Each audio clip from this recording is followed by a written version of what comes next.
Le dernier quart d'heure. Chaque soir, c'est le quart d'heure thématique. Une fois par mois, nous avons rendez-vous avec Frédéric Villot pour faire un tour d'horizon des enjeux et de l'actualité de la finance solidaire. Frédéric, bonsoir. Bonsoir Grégoire Tavet, bonsoir. Directeur et fondateur de Mediatico, le média de l'économie à impact, de l'économie sociale et solidaire. Et effectivement, il faut qu'on évoque les enjeux de la finance solidaire face au retour de l'inflation. On vient de passer 40 minutes à en débattre avec nos experts ce soir. Oui, l'inflation est là, tout le monde l'a compris. Elle va sans doute durer encore un petit moment. La générale et voilà. Bien sûr l'économie sociale et donc la finance solidaire, évidemment, est elle aussi face à ce défi de l'inflation. Absolument. Alors nous, en fait, ce qu'on a fait chez Mediatico, c'est qu'on a regardé les derniers baromètres qui sont sortis, qui font un peu tous cocorico, avec des chiffres de collecte absolument impressionnants. Donc on a regardé le baromètre de FAIRE, l'ancien Finansol, vous savez, dans la finance solidaire. On a regardé le baromètre de Microdon, on a regardé celui de France Générosité. Ils affichent tous les trois des très bons chiffres pour 2021. Alors chez FAIRE, qui publie son 20e baromètre anniversaire, la collecte a augmenté de 26% à 25 milliards d'euros. Donc ça veut dire que l'année dernière, c'était plus 5 milliards. Une croissance inédite, une année record. Chez Microdon, qui est devenu une filiale de KissKissBankBank et donc qui a intégré l'univers de la Banque Postale, eux, ils proposent l'arrondi à la caisse dans les magasins. Là aussi, année record. 8,7 millions d'euros collectés en 2021 dans 9000 magasins partenaires. Donc voilà, on se dit que tout va bien, c'est formidable. La générosité des Français se porte bien malgré la crise.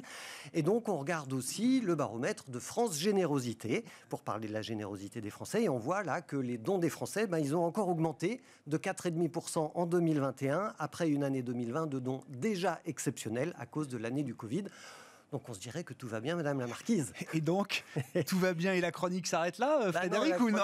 Non, la chronique ne s'arrête pas là. Non, parce que nous, on a regardé dans le détail des chiffres. Alors, qu'est-ce qu'on voit? Parce que, vous savez, le diable est dans les détails. Et tout n'est pas aussi rose qu'il y paraît en réalité. Par exemple, l'arrondi par Microdon. Alors, c'est un dispositif absolument génial. Ils appellent même ça le dispositif de la générosité embarquée dans le porte-monnaie des Français. Bon, sauf qu'on s'aperçoit que la croissance de la collecte, elle vient de la croissance du réseau. Et c'est tant mieux, il y a plus de magasins, il y a plus de salariés qui arrondissent aussi leur feuille de paye, donc c'est génial. Mais ça veut dire que c'est pas la valeur du micro-don qui augmente, c'est la croissance du réseau. Et rien que ça, c'est déjà un coup de chapeau à leur adresser. Deuxième élément, par exemple, dans la finance solidaire chez FAIRE, on apprend que la croissance des volumes, elle a été portée par deux choses. L'entrée des unités de compte solidaires dans les contrats d'assurance vie. Merci la loi Pacte. Donc voilà, très bonne nouvelle. Et puis, deuxième élément, par la hausse des marchés financiers. Donc on s'aperçoit de quoi?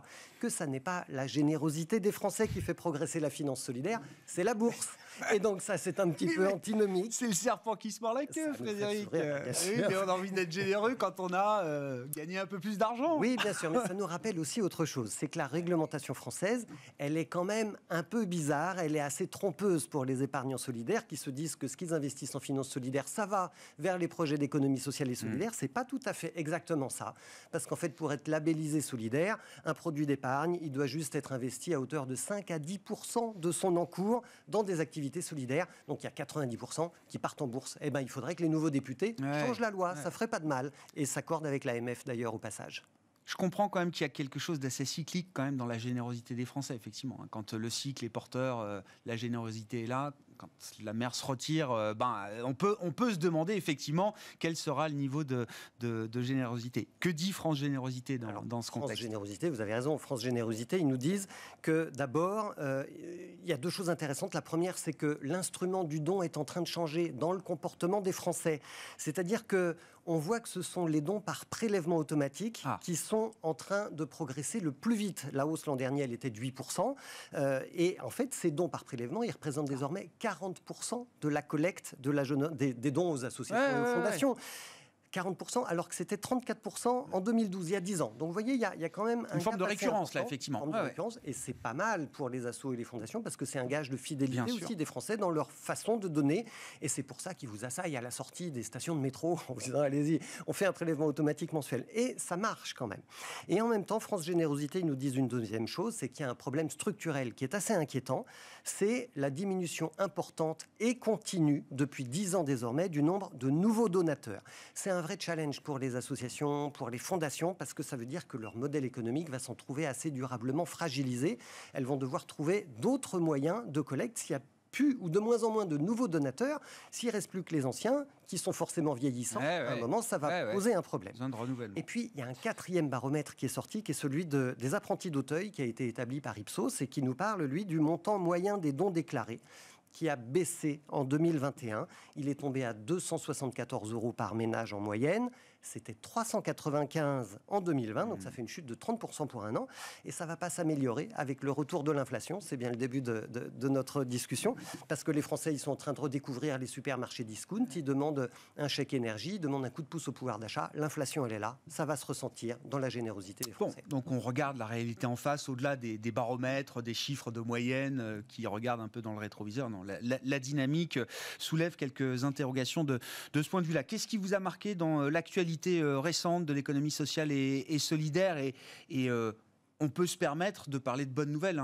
Bien sûr. C'est pas interdit, Frédéric. J'incite tous les invités de l'émission en ce moment à venir avec des bonnes nouvelles. D'ailleurs, je ne dis pas que ce sont des mauvaises nouvelles. C'est juste non, faut lire entre les lignes des chiffres. Il faut regarder les choses. Il y a des bonnes nouvelles. Alors, un petit exemple, pour leur donner un petit coup de pouce aussi, parce qu'on a parlé des autres collecteurs. J'ai envie de vous parler de Zest. Zest, c'est la plateforme de financement, de crowdfunding, de financement participatif de la banque éthique, la Nef. Ils viennent de passer le mois dernier la barre des 4 millions d'euros collectés pour financer des projets culturels, des projets sociaux, des projets environnementaux.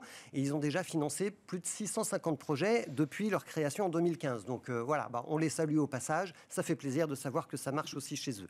Et puis, j'ai une deuxième chose dont j'ai envie de vous parler. J'ai envie de vous parler des licornes.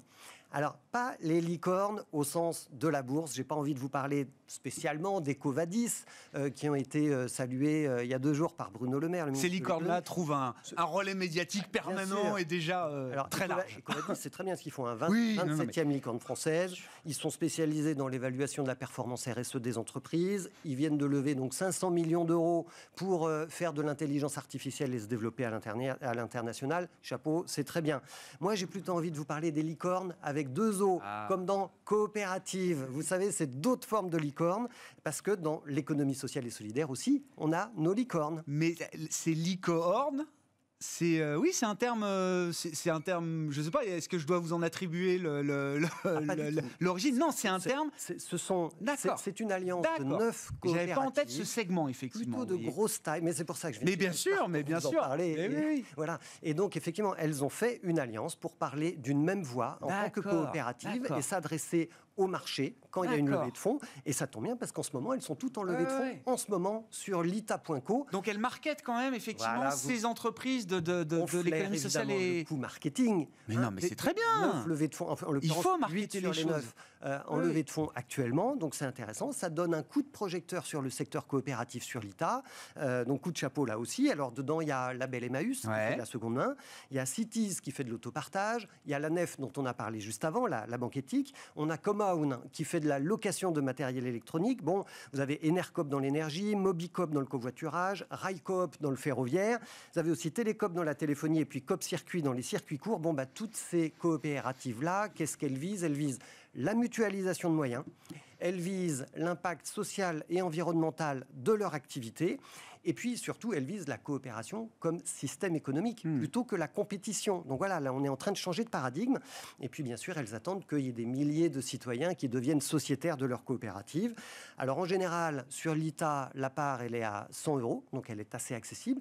Les montants pour chaque coopérative n'est pas précisé aujourd'hui sur l'ITA. J'imagine qu'il peut y avoir des petites différences des unes aux autres.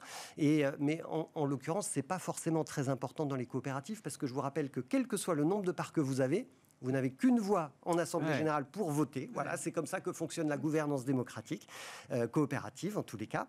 Et puis au niveau des montants levés, il y en a certaines d'entre elles qui lèvent jusqu'à 500 000 €. Donc voilà, il y a quand même du volume derrière.